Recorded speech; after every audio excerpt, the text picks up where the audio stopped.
This is the Combat Station. I'm your host, Ty Matthews Collett, and today we have an interview with Cody Brundage. So, Cody, you have a upcoming fight on Dana White Contender Series with Shante Barnes. What dangers does he bring, and how do you feel you're going to deal with it? He's a pretty powerful guy. He's got one-shot knockout power. He's a southpaw, which is always a little bit tricky. I'm pretty lucky. I'm training at Factory X, and I have a few southpaws in the UFC that I'm training with every day. So I'm getting that look, which isn't really common. But yeah, other than that one-shot knockout power, he doesn't have great grappling. He doesn't have great wrestling, and those are kind of my strong areas. So I think I'm a bad matchup for him. You know, I feel equally, if not better, on the feet compared to him, and then my wrestling and my jiu-jitsu is much better. So I feel like all the advantages are with me. I'm much younger. I'm 28. He's 34. And I've fought 7 times, and he's in the last 2 years, and he's fought twice. So, you know, I've been more active. I just feel like I'm better prepared coming into the fight, and I have the skills advantages.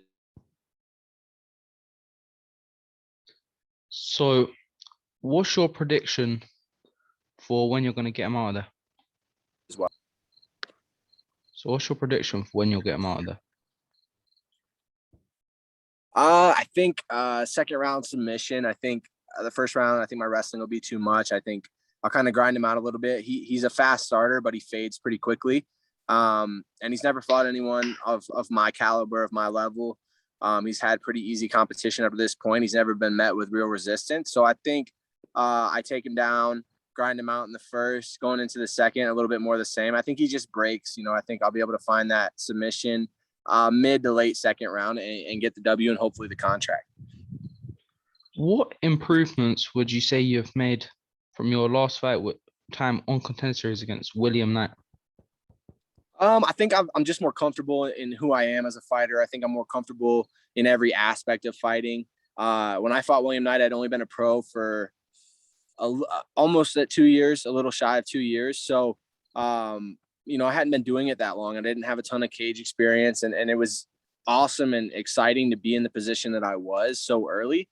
But with that, you know, I didn't feel necessarily confident in every aspect. You know, I've always felt confident in my wrestling and my grappling ability. I've been doing that my whole life. And just the last year, you know, at such a high level gym like Factory X with guys that are, you know, top 15, top 10 in the world, I just feel more comfortable everywhere. I feel like a complete fighter. I feel like I can compete with guys in the UFC right now. So I think just my confidence is one of the biggest things. And then, like I said, just being more comfortable everywhere and growing my game. So you said more it was inexperience. Anything else go wrong? Was anything wrong with camp going into that, or was everything fine? Yeah, everything was good, man. I felt awesome going into this fight. I was up a weight class. You know, I'm not a 205er. I was walking at 205. This fight, I'll be back at 85, which is my natural weight. And, you know, not that had a ton to do with it, but there's weight classes for a reason. And I'm never going to say no to an opportunity. But, you know, I'm not, like I said, I'm not a 205er. So that was an advantage that he had. And you know, there were points in the fight where that weight discrepancy came into play. You know, he was able to get out of positions that most 85ers aren't going to be able to get out of if I put them there. And, you know, hats off to him. He was able to make it happen. But no, I felt great going into camp, man. I really did. I felt like going into that fight, I thought I was going to finish him quick. You know, I almost did. I was right there to finish him, and I wasn't able to get the job done. But no, I felt good, and I feel even better going into this one. So I'm looking forward to it. So I was going to ask you some fight predictions. Next upcoming pay-per-view is Glover Teixeira versus Jan Blachowicz. Who do you have for that fight? How do you see it going down? Yeah, it's a tough fight. You know, I'm going to pick Glover just because I think he's super durable, and I don't know if Jan can get him out of there. And if Jan can't get him out of there, you know, Glover's kind of made a career on taking a beating early and then being able to put the pace and the pressure on people late and get the finish. And, you know, I'm rooting for Glover. Not that I have anything against Jan. I just think it'd be a cool story to see Glover kind of towards the end of his career get the belt that he's been chasing for so long. And yeah, I think it's a good matchup for him. Like I said, Jan's obviously got that knockout power and finishing ability, but I think it's a rough night for him if he doesn't get him out in the first 2 rounds. Everyone loves violence. That's why Justin Gachi, Michael Chandler, the week after is happening. Who'd you have for that? I think Gachi, man. I think Chandler's a great fighter. I just think it comes down to competition faced. I don't think Chandler's faced enough really top dogs in the world. and that kind of showed in that Oliveira fight. He was able to hurt him and almost put him away, but he just couldn't finish it. And I think, honestly, Gaethje's a little better version of Oliveira. I think he has better striking. I don't think Chandler's going to be able to wrestle him. I think Chandler could have wrestled Oliveira. I don't think he's going to be able to do that against Gaethje, so that takes away one of his weapons. And I think it's going to be a great fight. It's super tough to predict. They're both super talented fighters, but I just think Gaethje's had that top-tier experience longer. He's fought better guys over the last few years, and I think that pays dividends for him moving forward. And we'll get one more prediction with the big boys, Cyril Gane versus Francis Nagani, one of the hardest fights you can predict.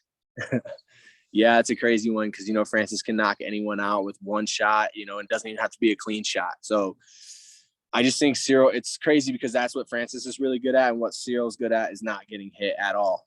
Derek Lewis has that same kind of knockout power. I don't think he has the same volume or activity, so it's a different fight. But I think Cyril Gane's so technical. I think he avoids getting hit, and honestly, I think he's got good cardio. He's got great footwork. I wouldn't be surprised if he finishes Francis almost like he did Derek, where he just pours it on, cuts the angles, and I think technically he's a better fighter. It's just a hard fight to predict with that KO ability of Ngannou. But I'll pick Gane either by decision or a 4th or 5th round finish. I don't think he gets him out of there early, but I could see him finish it in the later rounds. So we're going to end this in a minute, but anything you want to say to your fans before we go? No, man, I just want to thank my team at Factory X. They've been great. I'm excited to go represent them and, hopefully get some redemption this year.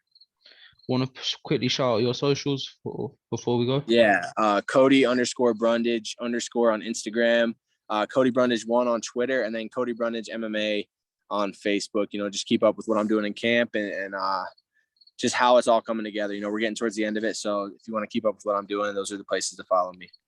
Well, mate, it's been a pleasure having you on, and hopefully after your fight, we can get you back on at some point. Yeah, for sure, man. Thanks for having me. I appreciate it.